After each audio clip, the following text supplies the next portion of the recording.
Proksi Iran di Yaman memanas dengan menyerang tanker Arab Saudi, sementara Amerika menyerang Iran hingga perbatasan Irak. Apakah Iran akan menyeret sekutu AS untuk masuk dalam perang terbuka ini? Kami akan bahas bersama pakar geopolitik dan keamanan nasional Wibawanto Nugroho Widodo dan dosen International Institute for Islamic Studies Qasem Muhammadi. Selamat sore semuanya dengan Tifal di sini.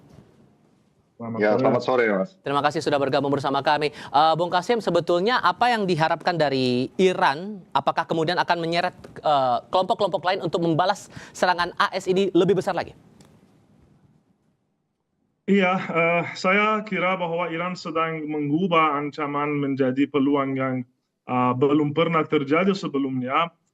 Perlu dipahami bahwa Iran tidak hanya sekadar mempertahankan diri atau melakukan pembalasan terhadap serangan-serangan Amerika Serikat, tapi Iran sedang menciptakan tatanan baru di Timur Tengah itu.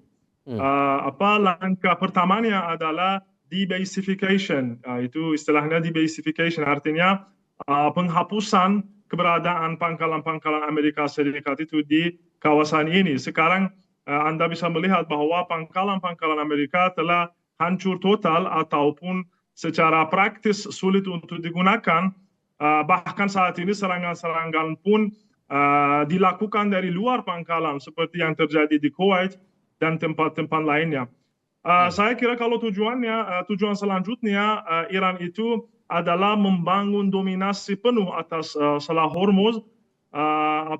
Saya harus menekankan bahwa sebelum tanggal 28 Februari pun Iran telah memiliki kekuasaan atas Selat Hormuz selama 47 tahun, namun demi menjaga hubungan bertetangga yang baik serta kebijaksanaan persahabatan dengan bangsa-bangsa di kawasan, Iran baru coba tidak menerapkan kekuasaan tersebut. Tapi sekarang sangat beda, setelah itu diserang, pasti kebijaksanaannya juga berubah.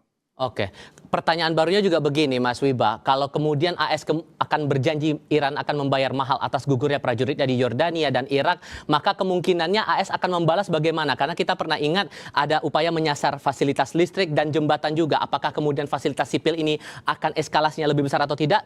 Ya, jadi itu ngeliatnya gini ya, sekarang itu konfliknya tuh masuk yang namanya tuh fase eskalasi yang kedua ya. Jadi yang dipertaruhkan itu bukan hanya Teheran dan Washington dalam hal hubungan diplomatik mereka, tetapi ini udah bicara mengenai arsitektur keamanan yang ada di Timur Tengah, keamanan jalur energi global di dua selat, di dua choke points yang ada di sana, Bab el-Mandab dan Hormuz.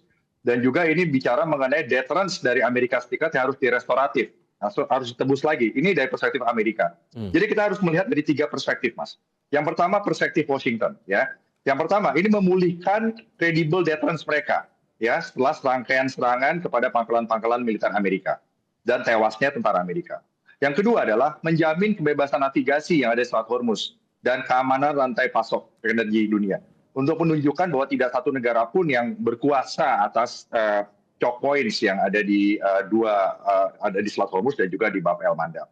Yang berikutnya adalah menunjukkan kepada dunia dan kepada politik domestik di Amerika Serikat bahwa Amerika tetap bisa menjadi penjamin keamanan di kawasan. Itu dari Amerika. Dari Tel Aviv, ya, itu adalah memandang Iran itu tetap sebagai ancaman eksistensial yang harus terus didegradasi kemampuannya, kemampuan militernya terutama, baik itu kemampuan nuklir, kemampuan rudal, drone, jaringan proksi, dan juga apapun yang menjadi strategic depth dalam perspektif pertahanan Iran, seperti misal yang tersebar, jalur proksi, ya, dan juga lapisan-lapisan redundantif ya di dalam strategi pertahanan, artinya yang berlapis-lapis di dalam strategi pertahanan Iran. Sementara dari perspektif Teheran, ini Iran itu sebenarnya sedang tidak berusaha mengalahkan Amerika, tetapi mengirimkan pesan bahwa biaya itu sangat-sangat besar bagi Amerika Serikat sekarang, gitu ya. Dan terus melakukan yang namanya peperangan asimetrik melalui rudal, drone, proxy warfare, operasi maritim, cyber, dan juga pengaruh politik.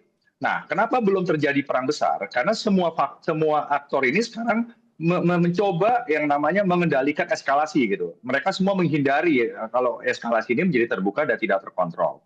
Makanya ini akan terus terjadi yang namanya special operation and logistic conflict. Cirinya apa, Mas? Selalu akan ada special operations di dalam waktu dekat ini. Precision strike, proxy warfare, ya. Cyber operations, operasi-operasi intelijen dan operasi psikologis. Nah, ini akhirnya setiap negara yang terlibat di sini itu peperangannya adalah peperangan C6ISR, artinya peperangan-peperangan yang sifatnya itu menyasar komando pengendalian, perang-perang komputer, perang communications, perang cyber, intelligence, surveillance, dan reconnaissance, sehingga siapa yang cepat mengelola informasi menjadi keputusan itu yang akan unggul, dan kekuatan militer yang digunakan itu adalah kekuatan yang dipakai untuk menekan dalam cara diplomasi. Itu poinnya, Mas, gitu. Ya, gitu.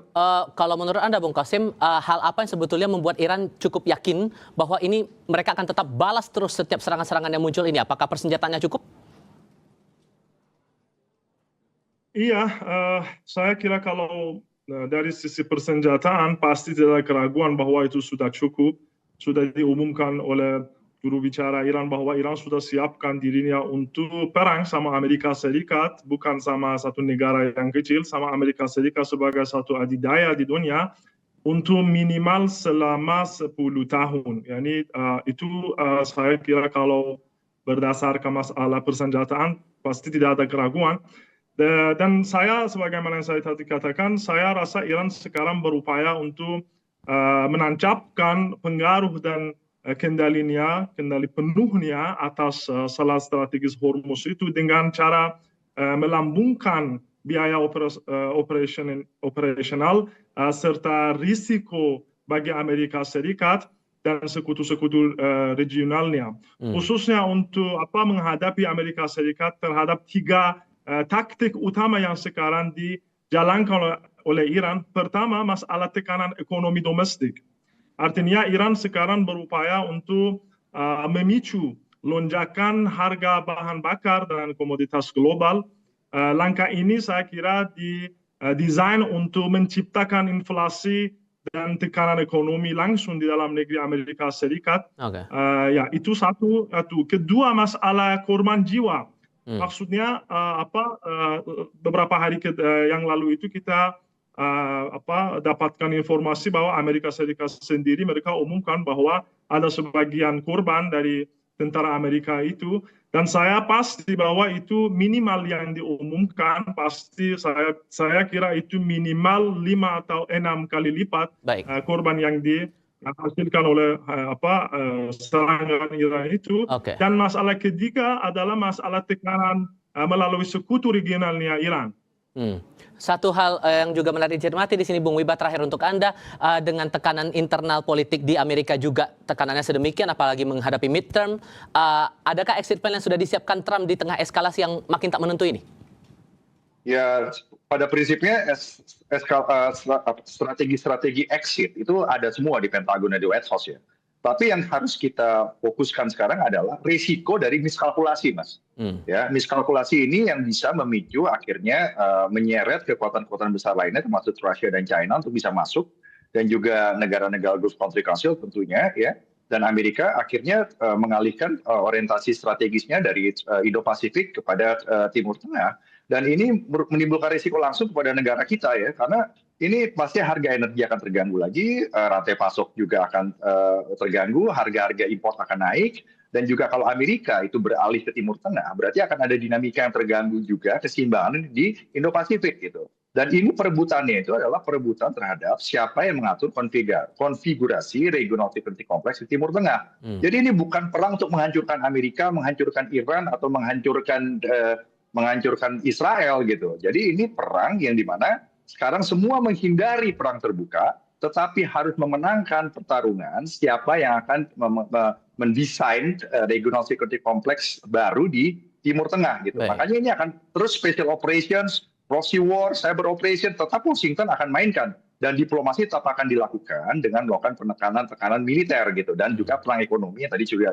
sudah dijelaskan. Jadi resiko perang dunia itu tetap ada. Kenapa? Karena ada resiko miskalkulasi. Walaupun Washington punya paling ada 3 strategi exit dari sini, tetapi resiko untuk miskalkulasi itu sangat besar. Apalagi ini sudah menyangkut tewasnya tentara Amerika gitu. Karena ada doktrin bahwa satu tentara Amerika yang tewas itu harus diganti juga dengan multiple reactions dari sisi Amerika. Itu dari saya. Oke, Mas Wiba, Bung Qasim, terima kasih banyak sudah berdiskusi bersama saya kali ini. Saya selalu untuk Anda berdua. Selamat sore.